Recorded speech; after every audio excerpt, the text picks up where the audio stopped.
Quinta parte. El misterio de la fe. Título 9. Fortaleza espiritual que nos regala el mundo. Si uno hace algo incorrecto en un mundo donde siempre ha sido así, uno se mantiene en lo incorrecto nada más.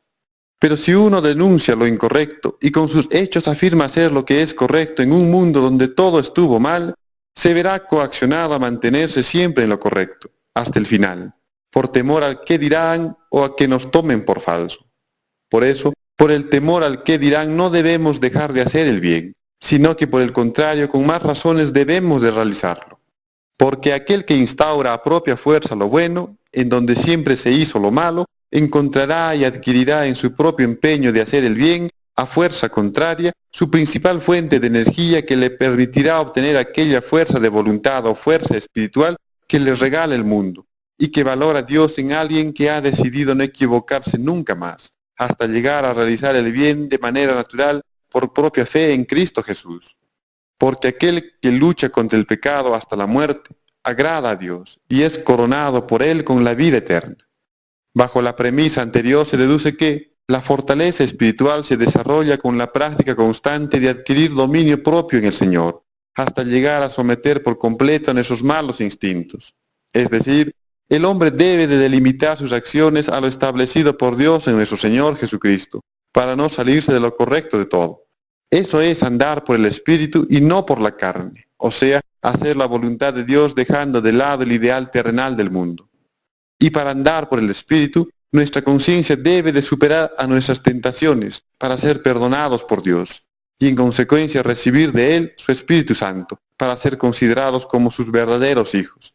Pero para que la conciencia supere a las tentaciones en carne, debe de ser lleno del conocimiento de la verdad, que le da fortaleza debido a la certeza que disipe todo temor a lo desconocido. Pues el hombre, tras el pecado, al abrir sus ojos a todo lo terrenal, es decir, al dar mayor valor a las apariencias terrenales, se dividió a sí mismo en el conocimiento del bien y del mal, y se condenó a muerte.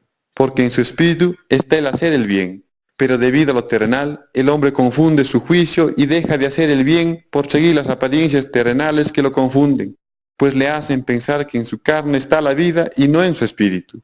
Y como el hombre confundido adquiere temor ante lo desconocido, este temor divide a su cuerpo de su espíritu, condenándose así los dos a muerte. Porque desde entonces el hombre en su cuerpo carnal revoca toda autoridad del espíritu, buscando satisfacer lo que cree su propio bienestar en carne, persiguiendo sus propios deseos terrenales. Pero todo el sufrimiento recae en el espíritu que no puede dominar al cuerpo y se condena a muerte. Esta muerte debe de entenderse a partir de la siguiente analogía.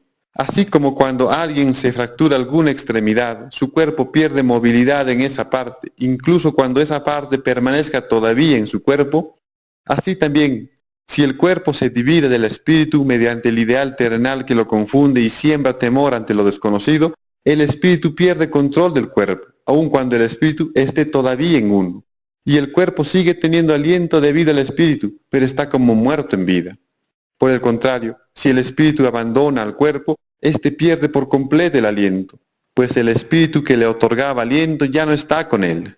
Es así como el hombre terrenal no puede andar derecho y firme, con equilibrio, cuando está dividido en sus ideales, pues el espíritu anhela lo correcto y manda la orden al cerebro para que actuemos en lo que es bueno para todos. Pero debido al cuerpo terrenal, el espíritu pierde autoridad y es arrastrado hacia lo malo y que lastima a todos. Y ya no tiene libertad.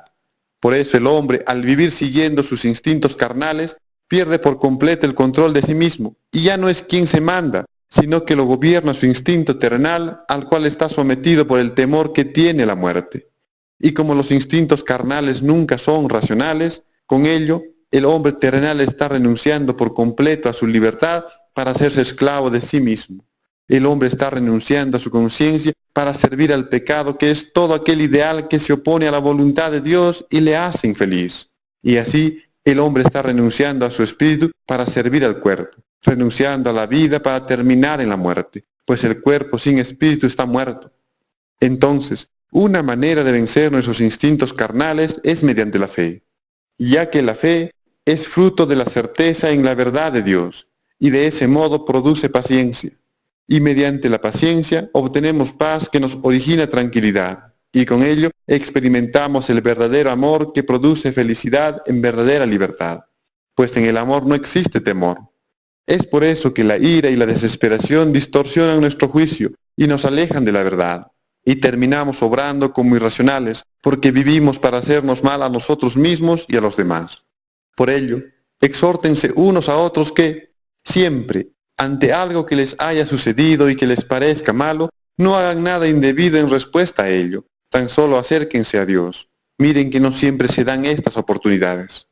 Recuerden además que uno solo puede hacerse fuerte si tiene la capacidad de ser débil, así como uno solo puede crecer si tuvo la facultad de ser pequeño, o así como uno solo puede llegar a ser un hombre si tuvo la oportunidad de ser niño. Y es Dios quien nos dio estas oportunidades que debemos apreciar infinita y orgullosamente.